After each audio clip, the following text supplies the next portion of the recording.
Are you looking for more out of your life? Do you need ideas on how to start new businesses and how to move forward in your own personal life? Well, guess what? You have come to the right radio show. At You Can Overcome Anything podcast show, you will learn and hear from many people from all walks of life who are sharing their challenges, their stories, the habits, and the mind shifts they had to overcome to become who they are today. On top, you will get a chance to connect and see how you can overcome anything by networking and learning about your next move through this radio show.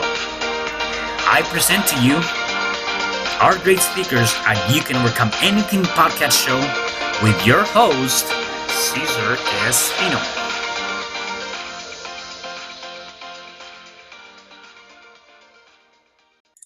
Hello there and welcome back. It is your host, Cesar Espino, and you can find me at www.CesarRespino.com. Welcome to You Can Overcome Anything podcast show. Today, I have a special guest. His name is Shahid Durrani. Hey, Shahid, how are you? Good. How are you, Cesar? I'm doing wonderful. Yeah, I'm doing wonderful. Thank you for being here. Really looking forward to our interview today. Very good. Thank you. So before I get going, I want to kind of give our listeners and our viewers a little bit of your background, and then we can dive into the interview. Sure. So I'll give him a little bit of that, and then I want you to kind of tell me more of that, because you know your story better than I do. So Shahid, he's a leader and entrepreneur with business in medical, advertising, and online. He created a unique program for multidisciplinary clinics to grow their practice. He's also the co-founder of MyGo2.io, which is an automotive site where people can post their vehicles to sell and has a membership component to it too. He's also an IG, Instagram influencer with over 50,000 followers and launching a podcast called Super Entrepreneurs Podcast, where he'll be interviewing leaders and entrepreneurs to find out what their unique capabilities are to help them become successful. That's awesome. I love that.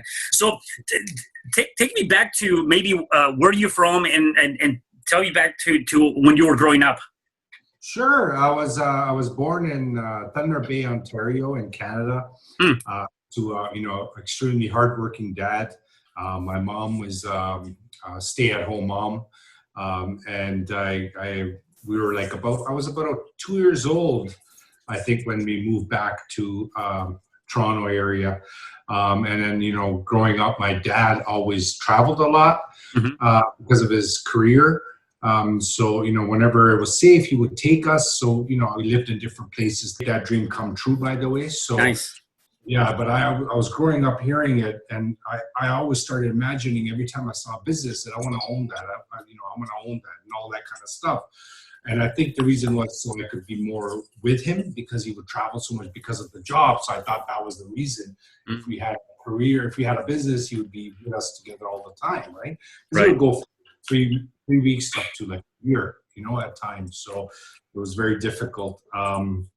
And then, I was a little lost because of that dream of having a business. So I was kind of going into the wrong hands. So anything that looked pretty, I would buy it and try to do it. And, obviously I got cheated by the wrong people. I went through a hurdle of failed entrepreneurships and businesses and all sorts of stuff growing up. My family would always say, get a job. And I would listen, right? Because, just in the culture, you just would listen, right? So they would tell you, say, okay, no problem. I'll just do it, and I'll find something and I'll work. And I wasn't happy. And then I would leave and then find another business. And I said, okay, this is it. And then that would fail, right? So eventually in this process, I got married. I had a baby, and I ended up at my brother's basement. Studio apartment. Basically, the apartment was a size where you had the room, the bathroom, and the kitchen all in one area. Okay. So Yeah. So I remember my almost a year old, or around a year, 2 years, he was he was crawling. And I remember it was such a tiny space for him to crawl. And I felt that, one day I saw him there, obviously, because our furniture was our bed. So that's where we would sit, and that's where we would basically, sleep. So I would see him crawling, and it felt bad. But that one day, I don't know what happened. I kind of had a meltdown. I went to the bathroom. I remember having tears and getting freaked out and having like, a weird feeling because I was in debt and I owed my brother money. I was newlywed, right? So I was sitting in a basement. My wife was claustrophobic, right? So it was, she still is. But I couldn't figure out what to do, and I got so overwhelmed, and I let it go. And then that day, I remember I made a promise that I'm going to make some changes. So I wrote a note to myself. Actually, I said a promissory note that I'm going to do this. I'm going to make sure nobody feels this way, and all that kind of stuff. But again, I ended up in the job because I needed to get money. So a buddy of mine got me into this large grocery chain here in Canada. In the supply chain department, and I had no idea what the heck to do. Like I knew computers, I knew software, I knew Excel, I didn't know what exactly. So I kind of learned really quick. But again, I wasn't happy. It was a job, right? So, and then I did a side hustle. I started an app company, and in the app company, it did pretty good. During that time, as a side hustle, I hurt my back really bad, and then I started getting treatment at some facilities. And it was great. Everything was amazing. But one thing came to my mind. I go, okay, I'm paying out of pocket. Even if there was insurance, I'm still paying every month for that coverage, right? So I'm paying for the service. Why don't I feel like I'm paying for it? Why does it feel like I'm in a government location, right? You know what I'm saying? Like it was missing, like an experience was missing. I didn't feel special being there, right?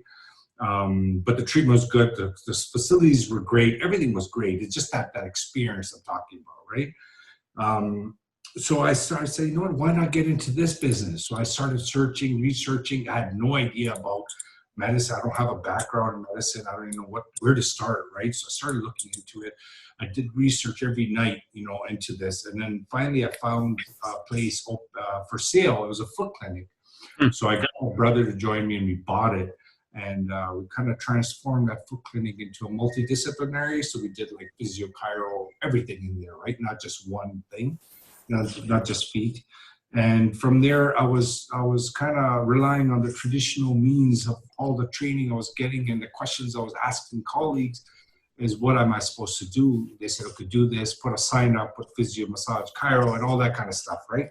So I did all the generic stuff and I found that there wasn't enough. I felt like I'm just following the crop. Like I'm just kind of, what everybody else is doing, I'm just mimicking. I go, I'm not getting that value. And the patients that we're getting weren't the patients that I was looking for. So, I wanted patients that we could actually help because that was my vision. I wanted to help as many people as possible, right? So I changed the model. I added a marketing system. I created it. It's called TAPE, the Absolute Patient Experience. We doubled our revenues. I worked less. Long story short, it's a systematic way for a clinic to run their business with least amount of work where everybody does their dance. I call it clinic dance. So everybody does dance and they complete the experience of what patient feels when they first see us online, when they find us, and the moment that they're discharged. Everything is articulated. Every touch point is designed and documented, plug and play. So, COVID happened, so things are different, but I'm taking this program to market to clinics locally in Canada and internationally. So the States. In the process, we're actually franchising as well. And all that stopped because of COVID, you know what I mean? So the franchising is kind of on a back burner. But this model is more, I can get faster to the market and help more people by just giving this program to clinics. You know what I mean? Like right. Yeah. No, it makes sense. Yeah, that's franchise investment. So huge. Right. Yeah, no, definitely. And so let me ask you something, kind of going back to when you were in your brother's basement, right? Would you consider to be that one of your biggest lowest point? Because that was a low point, like, it's kind of hitting rock bottom, just having been married, going through all of that, being in a very small place and then you breaking down. A lot of times, sometimes it takes that moment or in life to be able to, like you made a promise to create an objective to look at, this is, I cannot take this anymore. And number one, number two, enough is enough and I'm going to make a change. Unfortunately, some people don't get there. And something that's part of the reason why I created this podcast is because I want to be able to give people the space and the platform and the ideas and thoughts of more people, right? To say, yes, you can get there. Here's an example of someone that got to that point. But for you, was that your lowest point, or you had other obstacles throughout your journey that you have to overcome in your life? Yeah, so before that, one time I remember waking up in a hospital, and then the doctor said that you almost died, you weren't breathing. So that was really serious. I remember driving home the next day, and I'll say, what the heck is this? What happened? Like, I honestly, I had to get my car from 2 days later from a friend. Like, it was a bad situation, but that was a turning point. So I made a lot of changes in that because of that reason. It helped me a lot to make me who I am today. Yeah. But it didn't get me anywhere, right? It still was losing money. Right. I was still trusting the wrong people. Anytime anybody was, I could see some goodness in someone, I would trust them, and and I'm not saying it's not a good thing. You should, but just kind of have some kind of intelligence behind that, right? So you don't just make a decision just based on that. Right. So I learned a lot from that experience as well. But that breaking point was the fact that, people are dependent on me, right? So, you have your wife, kid. Yeah. You don't want to be in a situation where, God forbid, like you can't provide, like you're in the worst, like being worse than that was pretty bad, right? Yeah. So, right. Yeah, exactly. It's awakening. So I had to make some. And then when I got that job again, I was like, oh my God, again, like, it's okay, no problem. My mind is right now. Like my mind is in a place, and that's my main objective as well. Like you have, right? So I want to help as many people as I possibly can. Like that's what I do. I'm the go-to guy in the people I know anyways. Like they ask me, how do I do this? What do I do for branding? What do I do? I do give back. Yeah. But I feel that having that mindset is everything.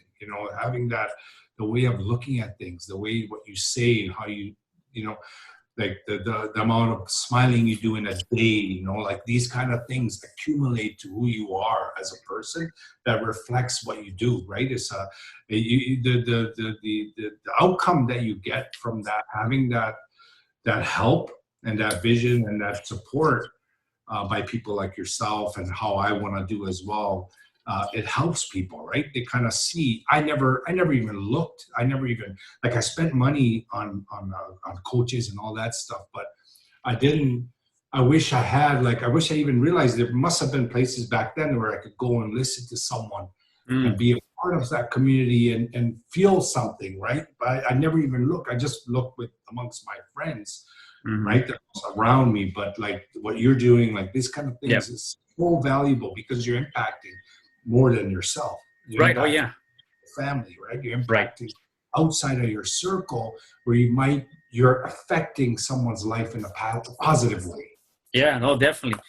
There's a few things that you mentioned, and hopefully our listeners and viewers caught on to that. Number one, you said, the things you said in that aspect, right? So words do matter, right? I mean, a lot of times we don't believe that, or we tend to believe that the words we say, whether it's to other people or to ourselves, don't matter. In the contrary, they do. They matter a lot. And more so, that's the reason why we have to be more careful as to how we communicate to people and to ourselves. A lot of times we tend to downgrade ourselves and say, oh my God, you're dumb, or, you're stupid because you did this or whatever. We're so easy to blame ourselves already and start calling ourselves names. So words do matter. The second thing you talk about is like how you smile, how you, portray yourself, which is a physiology, right, of your persona. And so again, if you change your physiology, that can make a big difference. Like a simple smile. I'll give you a quick story. It was funny because I was at Home Depot a couple of months back, and I was just walking, right? It was early in the morning. They had just opened up the store, and I was walking on an aisle, and then there was another person coming, on the opposite side of me, and I just smiled at that person, and I said, "Hi, good morning," right? As simple as that. And then the person looked at me, and they're like, good morning, kind of like shocked, right? And then I did it the second time, and then the person said, you seem pretty happy, everything good. I'm like, that's just how I'm always are. I'm always happy, but the point to that is that I made an impact on that person somehow because I just changed their thought process, because it's a pattern interrupt, right? We as people go through so many different things. We have so many different aspects, and you got to create that pattern interrupt to start shifting and gearing the mind to a different aspect, right?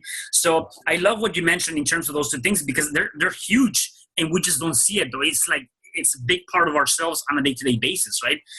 It's a puzzle, right? It's a puzzle. Like all right. these things connect to make you a beautiful scenery, like that's how it comes together.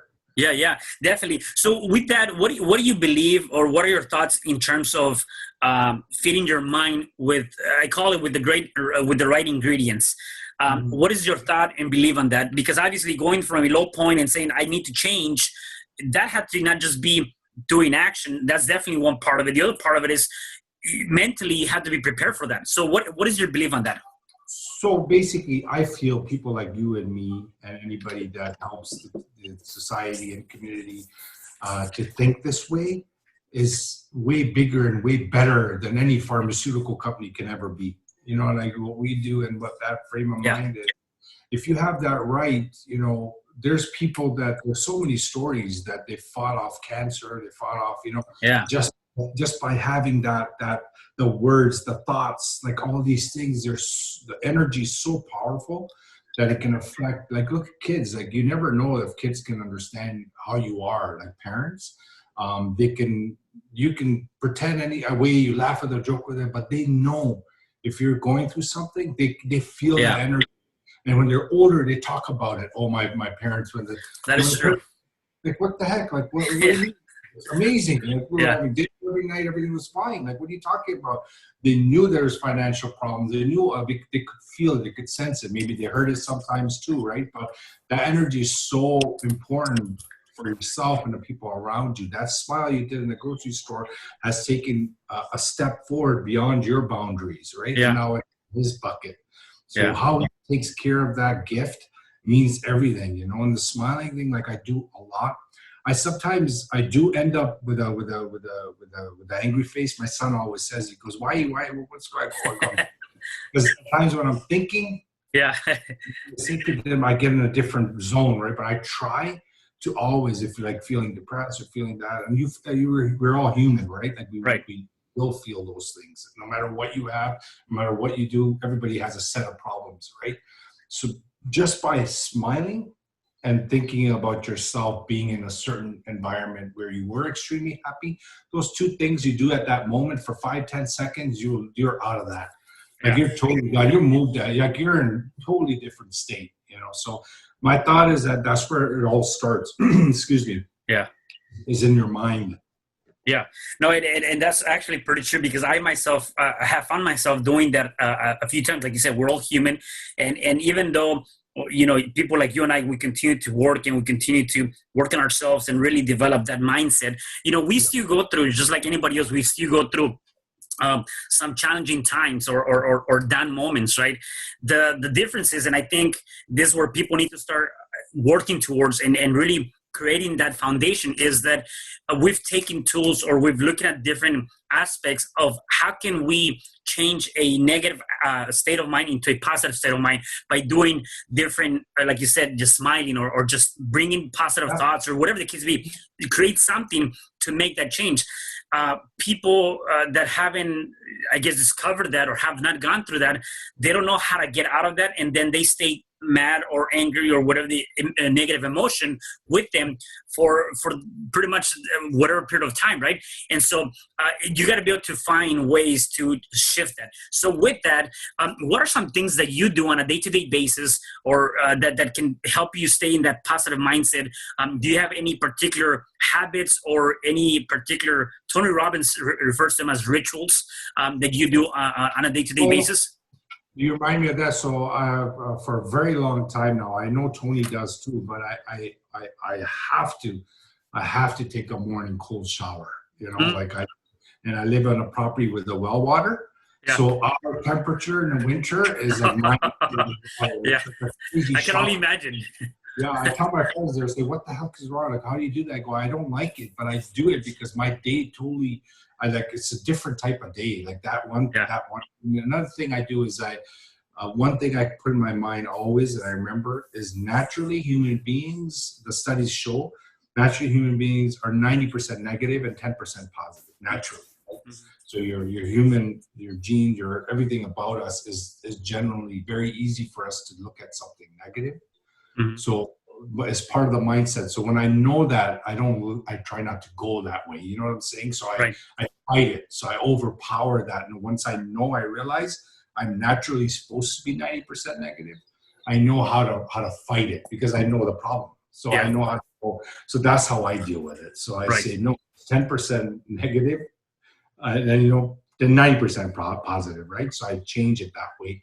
And that's like the main thing I do.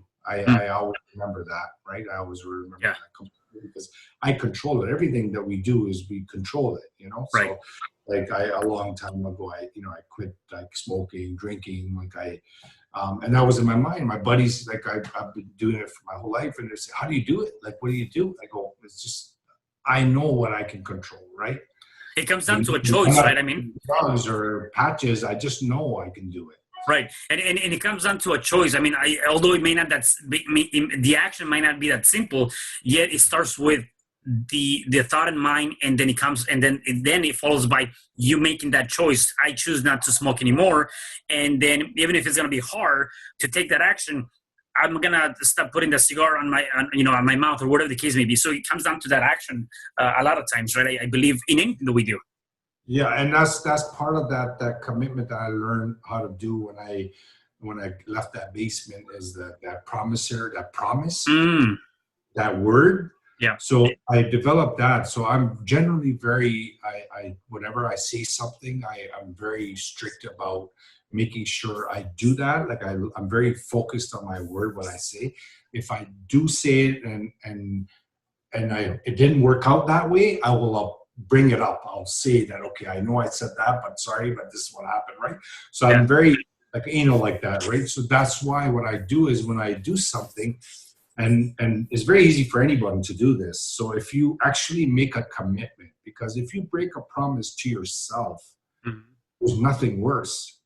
Like, what would you do to others, right? If you don't, people say things to themselves like January 1st, I'm not going to drink anymore, right? And then February 1st comes along with some stress, they do it, right? So it broke. They didn't really promise. They said they won't.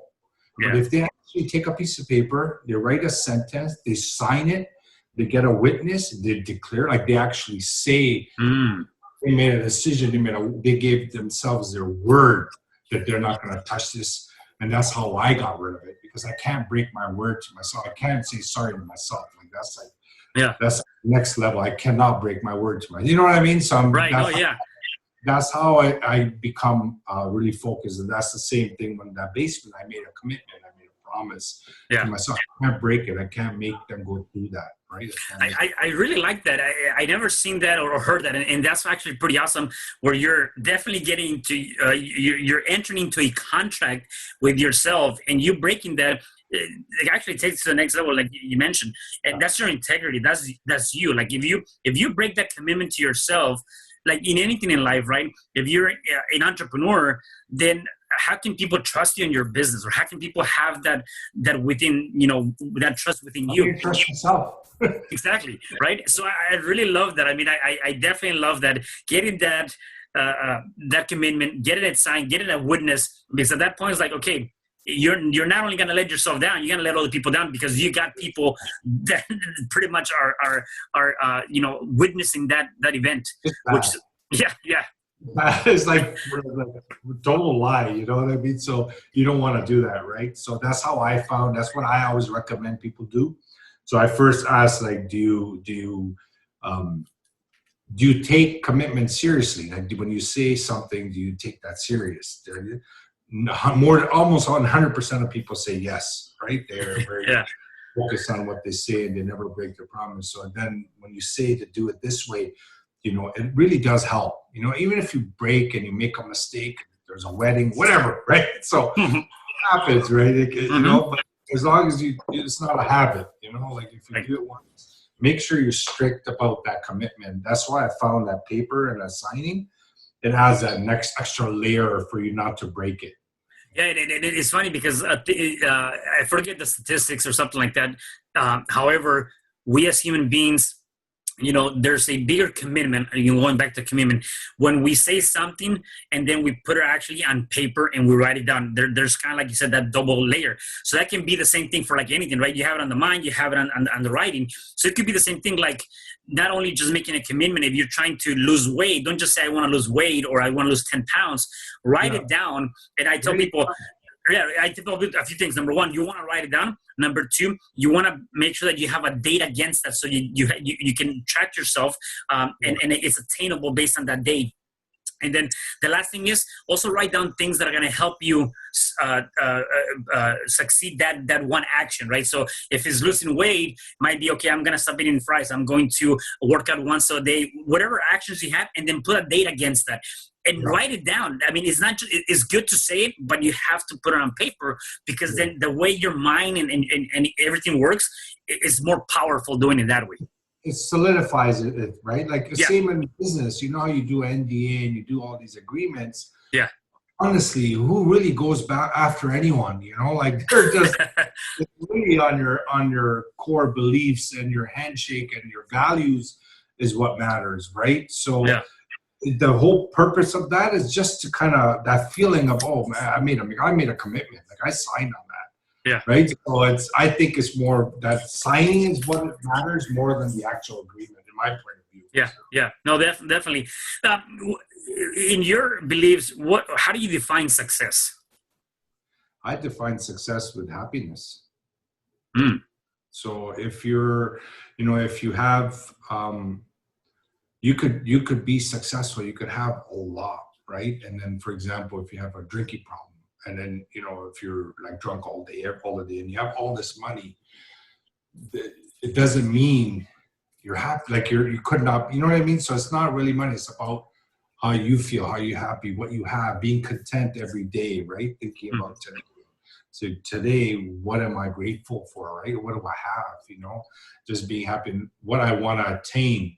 Where I'm working towards, and again, having those signed dates and small goals to get there and define them, right? That route. So you vision yourself there, and then you're gonna work backwards. Yep. So you know how to articulate that. When you get even closer, that's where your happiness. If you're happy with that stepping stone of success, you'll be happy, right? So I think just be grateful, and then take every little success as a big success and be happy based on that. Right. Yeah, no, I love that. And you definitely are not the first person that had mentioned that success is not defined by the monetary value that you have on your bank account. Success is defined based on how happy you are, or the fulfillment that you have. And I can see that from you, like even the things that you want to do is again, be able to help out more people. That brings you joy, that brings you happiness, because you're impacting more people. That's one thing that I want to be able to do. To me, that's like success. Like when I have a book, and so when people send me a message and say, hey, I read your book and you changed my life, to me, that means a million times more than getting the money for that book, right? So it's very important for people to see that it's not always going to be about money. It's always follow your passion, follow the one thing you want that makes you happy, and everything else is going to follow, right? And I think, right? Yeah, that's exactly like what I do. Is I don't know if you heard of MindMeister. Mm-hmm. It's a website, MindMeister. So it's about mind mapping. So what I do is I spend almost every day a portion of my time there, where I put my vision, like where I put my things that I want to do, how I want to impact. So in there, I'm always trying to figure out a way to kind of impact as many people as I can. Like, so I'm always trying to find ways for people to make money, find ways for people to be happy, find ways for people to lose these bad, draining, just overall negative kind of habits, So these are always, I'm trying to see how many people I can impact, as many as I can, right? Because really at the end of the day, we're not going to live forever, right? So you just want people to talk about you in a positive way. Yeah, definitely. So tell me a little bit about your entrepreneurial journey, the business you have, and the things that you have going on. Share a little bit of that aspect. So yeah, so basically, I'm an entrepreneur. I love business, right? So I love business. I love gearing the business around helping people. That's how I get into things. So the automotive thing that we're doing with my partner is his concept, his idea. I'm a co-founder, like I'm an investor. The whole idea is about actually helping your stay-at-home moms, your people that want a side hustle.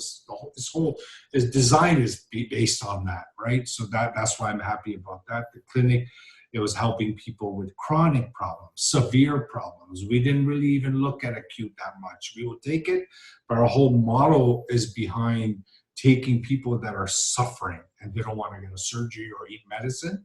So the design, the way we have it, so we've sourced equipment globally. We don't like, and someone knock at the door and say, hey, I have this laser, you want to buy it? No, we find globally the best type of equipment and we import. That's how we do it. So when treating, it gives results. So people, when they come, because you got to have a design. You can't just go after that type of niche or that type of people to help them, but not have anything to back it up. Like you can be a great practitioner, but still need equipment to kind of support it to get them better as soon as possible, right? So the whole model is about bringing the chronic severe, discharging them as soon as possible.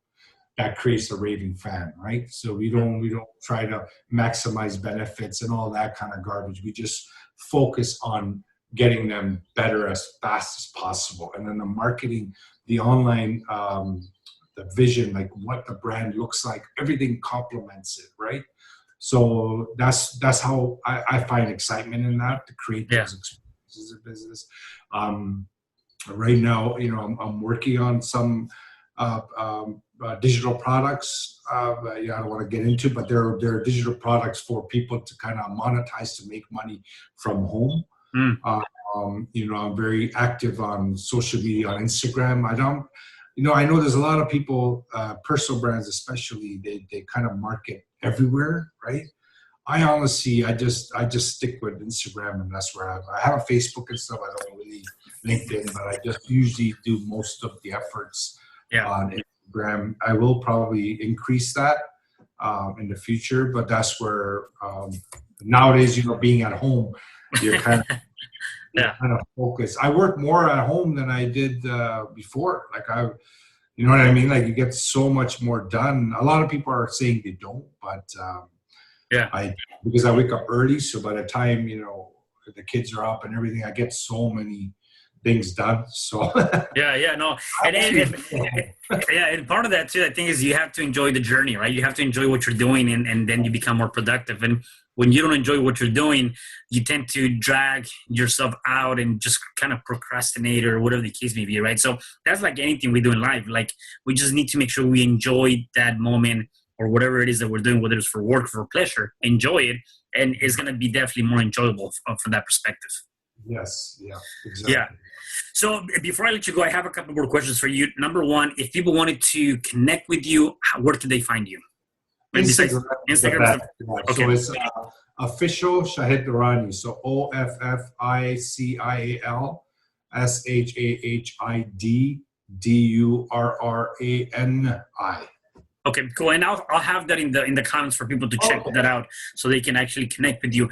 And then you've given us some great ideas. So if there was one thing you can tell the listeners now in terms of what they can do now in anything they're going through their lives, any challenges that they can do now to overcome those challenges or anything in life, what would that be? I would say spend the next week focused on your current situation. So every day, think about something in a positive way, obviously. Right. Because remember, the negative is going to be piled up. You're going to have a lot of that. You don't have to think about it. You'll have. It's already there. Yeah, exactly. You're always ready for you. You know what I mean? Yeah. You can simply open your app and your phone. You'll find negativity, right? So yeah, it is. Yeah. But just focus on what you currently have. I would recommend the best advice I would give is just focus for a week every day about your current situation, what you have, what you're doing, where you are, right? Mm-hmm.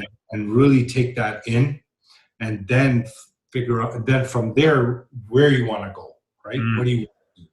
And then and resource up. Like, you gotta really research, and like, I'm known for being resourceful. Like, that's resourceful is the huge component of the success. So focus on where you are right now, where you want to go, and then get really, really focus on creating like massive, actions right towards that goal. If you can come up with that soon. But if you focus every day for the next 7 days about your current situation, you might come up with some stuff.